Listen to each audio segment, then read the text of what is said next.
Welcome to Fireside Chat Fridays.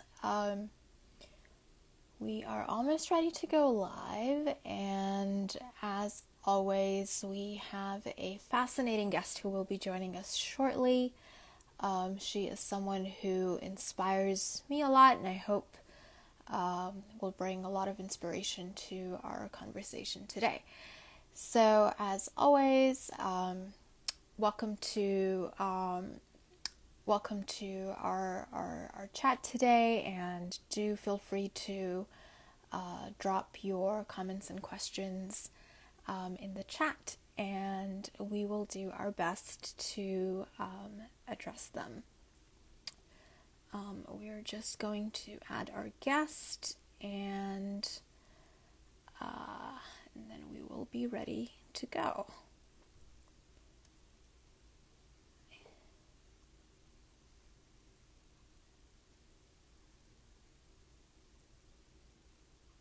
Just one moment.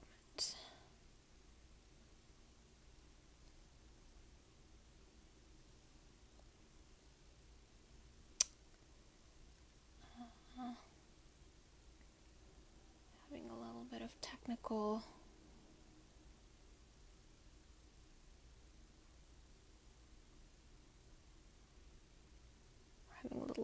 moment. Please bear with us while we get going and jump into our conversation for today.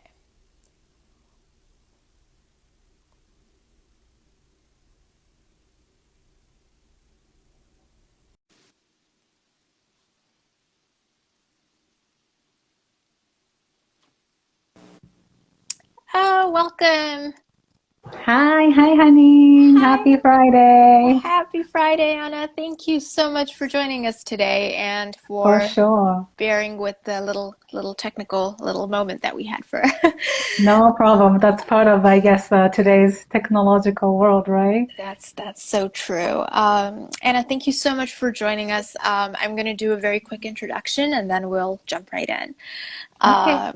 Thank you. So for folks who are watching and listening, my name is Haneen, and I'm representing Voices for a World Free of Nuclear Weapons. I'll be your host for today's live event with Anna Ikeda. I hope I'm pronouncing your name Perfect. perfectly correctly, Yes. and she is a representative from SGI, and will be sharing with us about some incredible international work that she has done in the past and is doing now, and I can't wait to hear about it. For those of you joining for the first time, Voices is an interfaith and intercultural group advocating for nuclear abolition from an intergenerational, ethical, and faith-based perspective. Our leaders span from youth leaders to seasoned diplomats and politicians, and we invite you, our viewers, to share these moments with us during Fireside Chat Fridays as we talk about the nuclear disarmament issue and our role with different leaders and thinkers who are shaping and changing the nuclear abolition landscape. And Anna is prominent among them. So as always, please drop your questions and share comments in the chat as we go behind the scenes on Anna's story and what she thinks is most important now. This video will be available for viewing after the broadcast. So if you if you feel like sharing it or reviewing,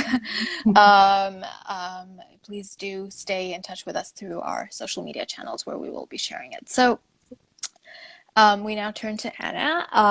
Anna, I'd love to just jump right in and then ask you about your journey, how you came to be involved in this work, and maybe a little bit about SGI and what it stands for, and just take our hand and walk us through a little bit.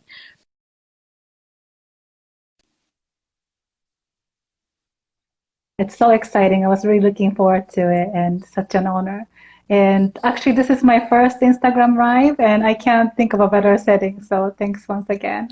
So as you mentioned, I'm with the SGI, Soka Gakkai International.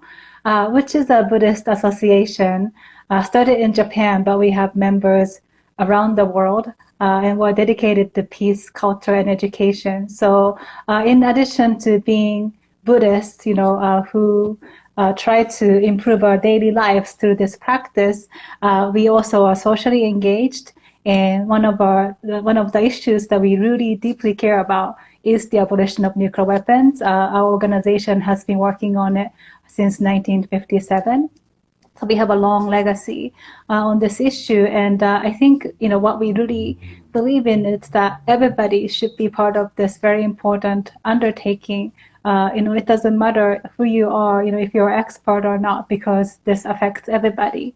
And I'm going to talk more about that a little later. But and I work for SGI's Office for UN Affairs, which is located in New York and Geneva. I work for them remotely from Nevada. But I have mainly focused on nuclear weapons abolition, and more recently on the issue of killer robots, for the office. So, and in terms of my personal journey, to be honest, when I first got involved, which was, gosh, it's been a little over 10 years now, and I had to look at the calendar to think about this. I really wasn't, I didn't really feel the connection with the issue, to be honest. So what happened was, again, I'm a Buddhist and I'm very active in my Buddhist association. So in the SGI USA, which is the American component of our Buddhist association, I was asked to become the national coordinator for what they call the student division, which is basically this, group of university students and graduate students. And, one of the tasks that we were charged to do was to create this grassroots student-led campaign on nuclear abolition, mainly to raise awareness among young people, especially our membership. And what I studied in grad school was human rights, and mainly focused on children's rights and child labor, human trafficking. So honestly, when I first heard nuclear abolition, it just kind of went over my head. I really didn't see the connection between my passion and the issue, which is really unfortunate, but I think it's true for so many people. This issue sounds and feels so far away because I've never seen a bomb myself, It's just so out of sight, out of mind kind of thing. Some people think it might have been over many, many years ago. We don't realize it's still a prominent issue. So for me too, that was the case, but again, because of my faith, and I think you are right, that's one beautiful thing about this group is that we are people of faith. And it was really my faith that connected me to this issue. When I really studied it, I realized, first of all, why does my organization care about it? It's because nuclear weapons are the complete opposite of what we believe in, which is the dignity and the sanctity of human life and human person. Because they can annihilate life in an instant in the most inhumane way. Not only that, it can impact the person's life for basically throughout the lifetime, their children, their grandchildren, their environment. So it's very devastating. So again, it's just like, as a Buddhist who cares about life, and I'm sure many people, or actually maybe perhaps most of the people who are spiritually inclined, I think it's morally offensive to think that something exists that can destroy everything in a matter of instant. And then also as Buddhists, we think about it at a level of life. So those weapons are, of course, this, material objects, but at the same time, they manifest at this deep level of our human tendency to think that it's okay to even fathom to have these radioactive bombs that can destroy humanity and the climate and everything in the name of national security. So again, what is it about our life that even bring about these ideas and tendencies? Because if we don't combat that, then it could be the next scary bomb or next scary weapon. We can ban nuclear weapons, but it's not going to be the end unless human beings change. So it's those spiritual journey that really made me passionate, and I feel now fortunate that I can not only work on the issue but representing my faith, because it's kind of like the marriage between two things that I really, really care about.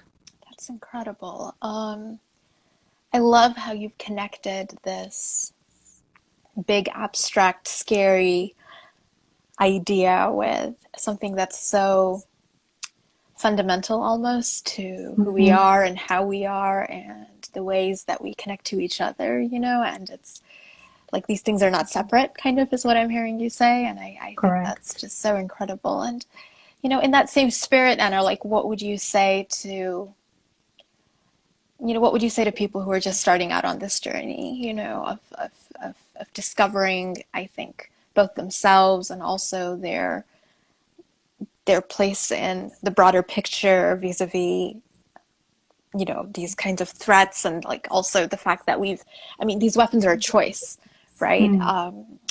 The fact that we've made that choice, and we Mm. continue to make a certain choice that allows for for the status quo to kind of continue. So really, what would you say to folks who are starting out, and how can we hold their hands just a little bit?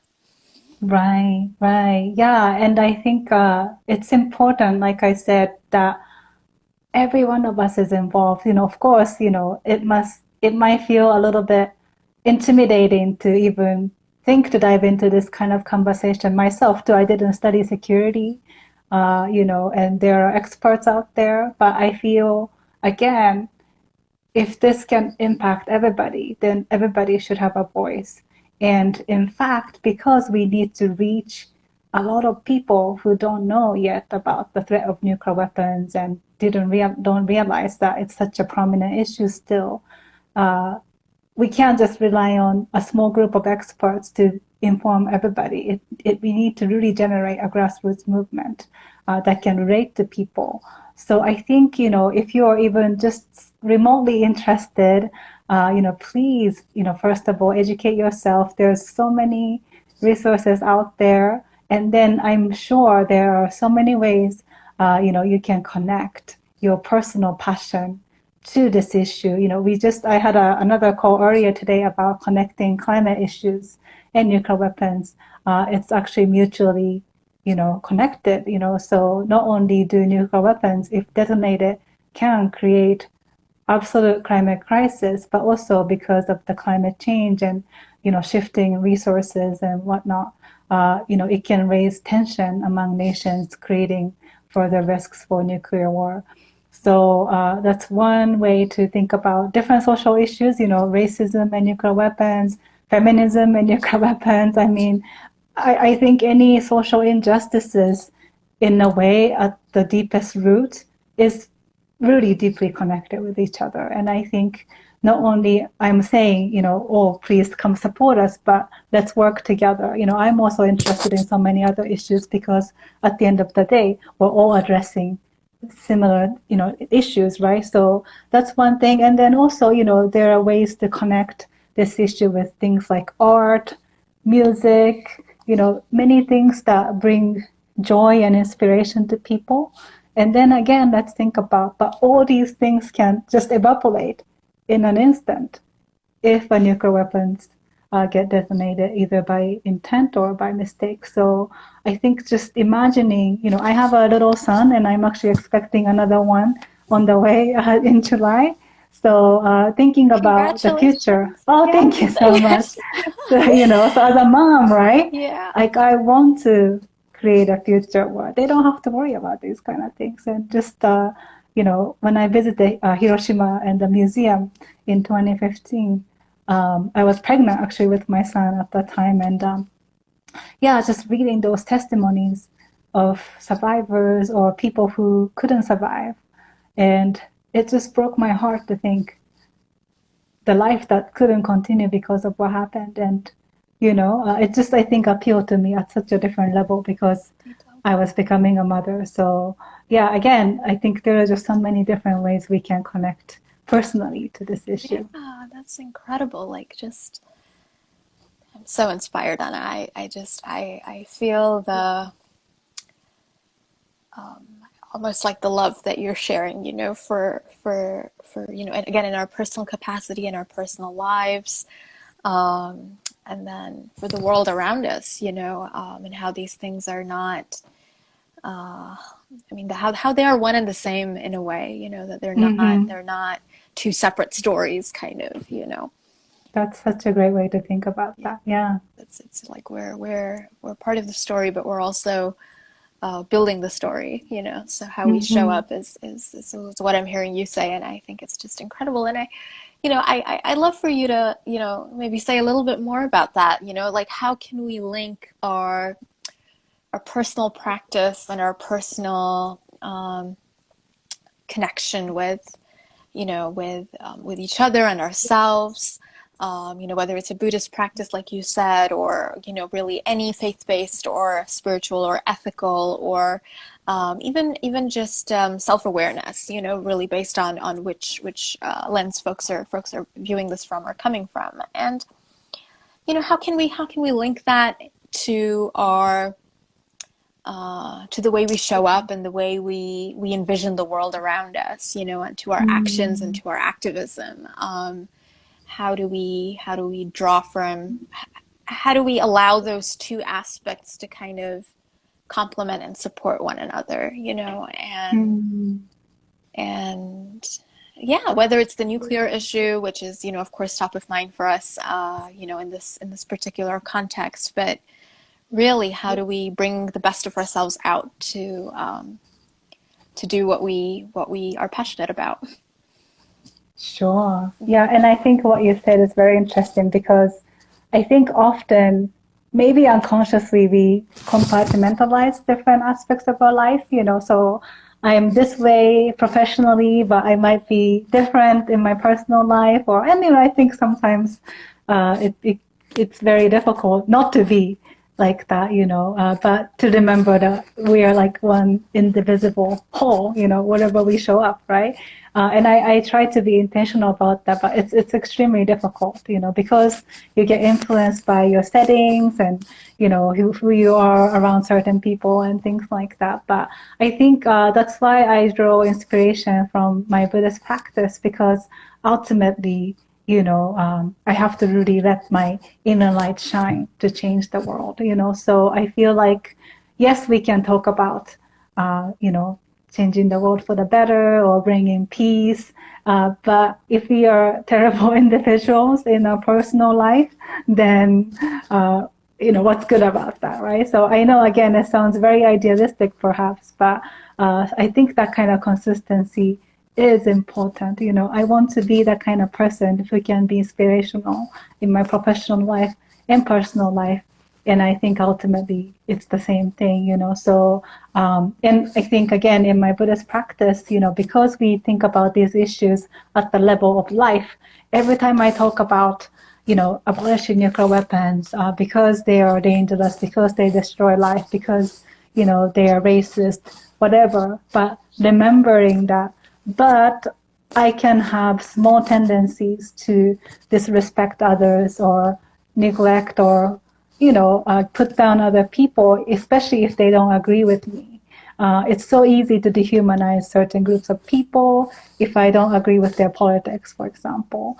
But remembering that if I don't challenge that, I'm being a hypocrite challenging nuclear weapons, because ultimately they're kind of the same thing. My little injustice in my heart might be tiny bit, it might not kill somebody, but magnified, it becomes a way to think that, oh, it's okay to have this weapon because my groups of people are more important than the enemies, So I think really that kind of awareness is important, and then it can really affect with how we engage in our work in a more authentic way. No, thank you for that. That's, I think a reminder for all of us to like dig deep a little bit, and find, I guess, the light that you mentioned, right? And no, this is amazing, and I guess, on that note, maybe we can, talk for a moment about how, I guess, what aspect of this issue, do you think is most pressing? Like, what's at the core of what we have to address, when we Mm. talk about nuclear weapons. And I hear you saying, when we talk about it at the level of life, I think that's a very, that's really going into the center of it. But yeah, I just wonder if you could talk more about that. Sure, and I feel like I'm repeating myself, so sorry if I'm sounding that way. But I think, I can think of kind of two immediate areas. One is definitely the grassroots education. Just again, really we need to reach so many people. And I think people, whatever that term means, can bring in so much to enrich the movement. I think nobody's voice is too small or too insignificant.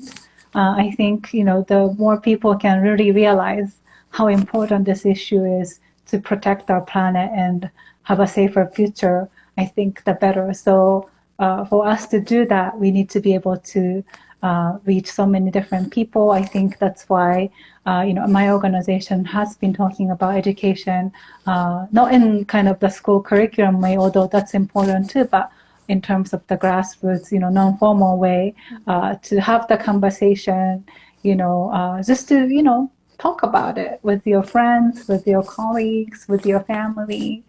Did you know, there are so many nuclear weapons in the world, which countries hold them? And why do we still have them after 70, now 6 years, I guess?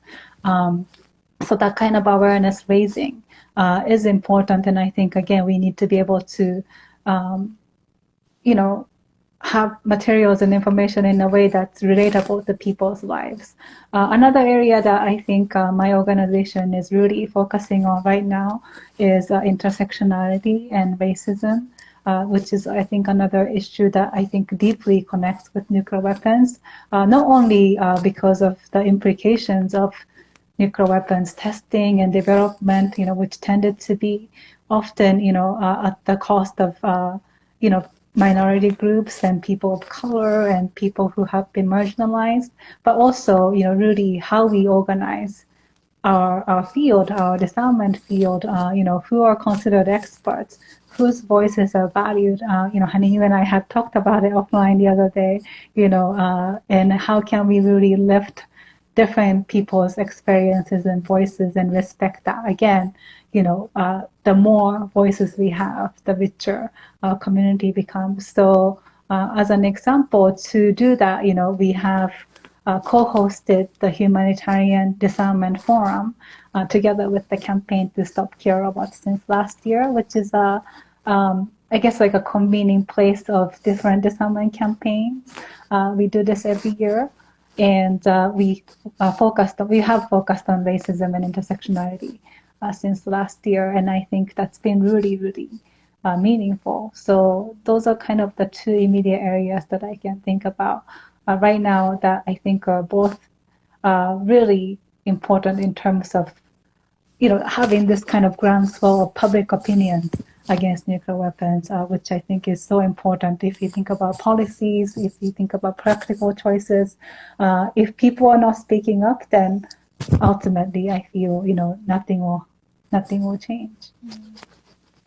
Well, thank you for what you are doing to bring about change and to enlighten so many of us on, different perspectives around this issue and your perspective on this issue, and just for being such a bright light. It's incredible. And what would you recommend, Anna, for, I guess, a lot of the focus of our work, even in Voices and, in some of the educational outreach that you're doing at SGI, and, what a lot of groups are focusing on is youth and young people who are, excited to get involved and are thinking about different ways that they might participate. And I guess I wonder, if there's certain actions or really what you would recommend for young people to take on a bigger role in this work, if there's anything you have in mind.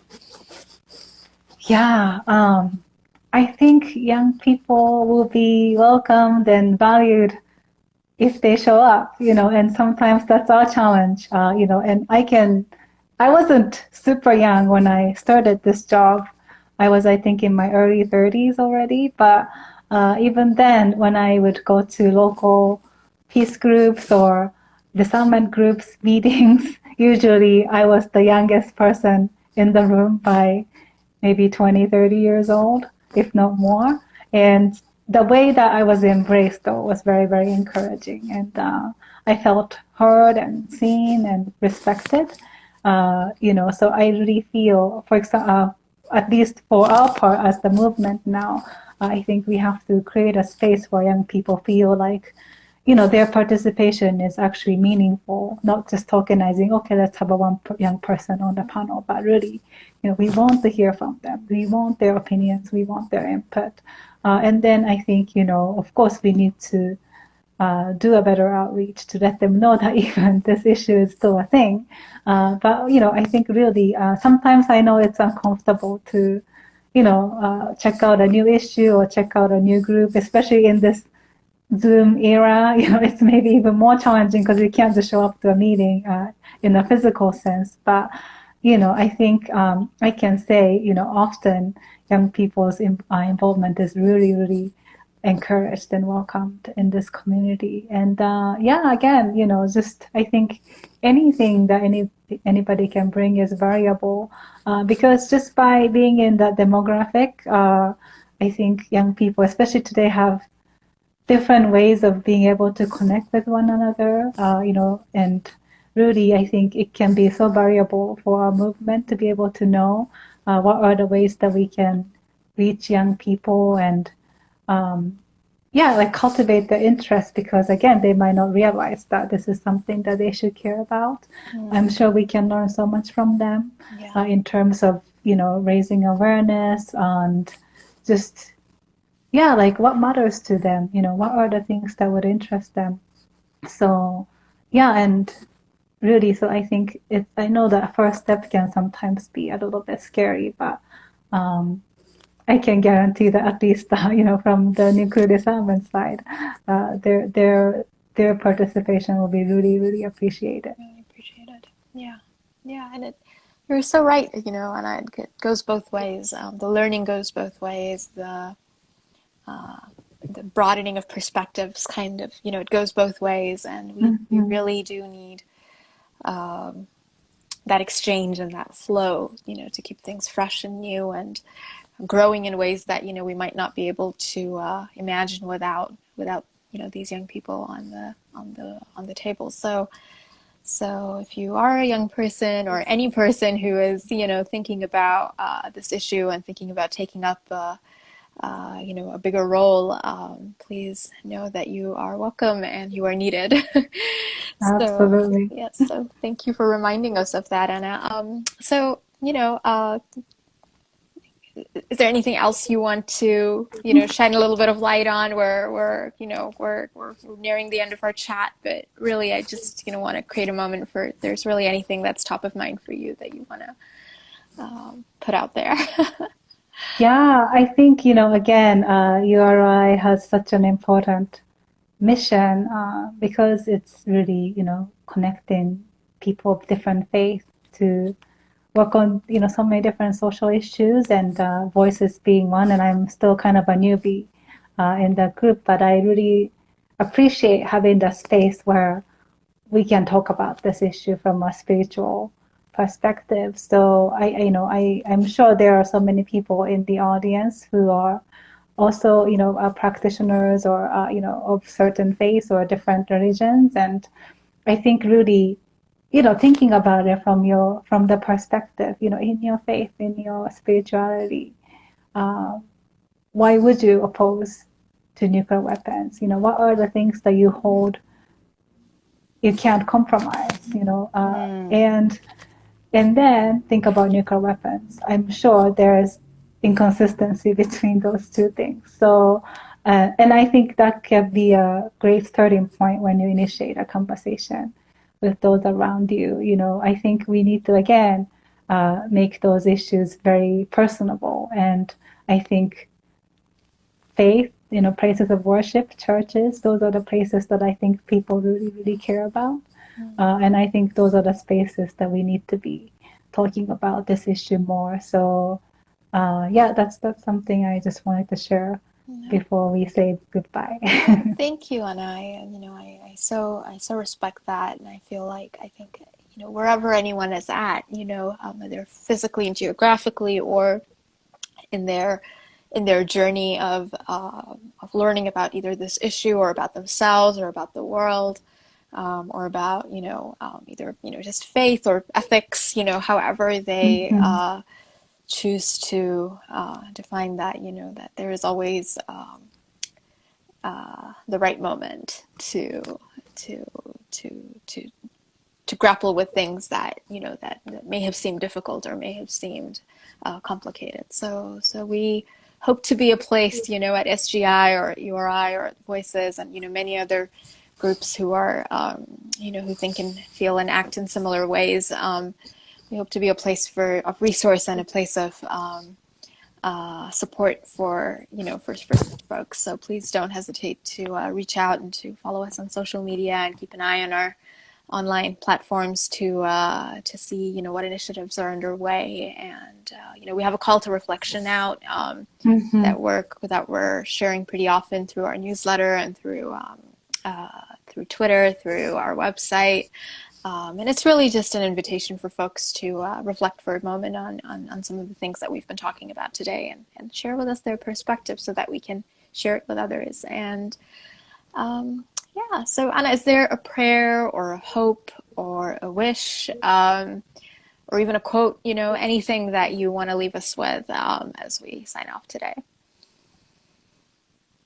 Wow. I wish I came prepared, but what I can think about is a quote from our international president, Daisaku Ikeda, and I'm paraphrasing, but in one of the proposals that he has submitted to the UN, I think in 2009, he said, if we are to end this age of nuclear weapons, we have to annihilate or we have to challenge this real enemy, which is not the nuclear weapons per se, but the ways of thinking that justify nuclear weapons. So that's something that I've really, really held close to my heart. Again, that's why we have to keep talking about this issue. That's why we have to educate other people, because if we keep thinking that it's okay to subjugate other people, especially with the threat of violence, just so we can protect ourselves or advance our agenda, then the world will always make the same mistake. So just wanted to share that at the end. Thank you so Thank much you, for Anna. asking. Thank you. Thank you for joining us today, and thank you to all of our viewers who participated, and to others who might watch later. And just please stay connected, stay in touch, and we'll be back with our next Fireside Chat Friday. Thank you, Anna. All right. Thank you Bye. so much once again for having me. Bye. Bye bye. Thank you.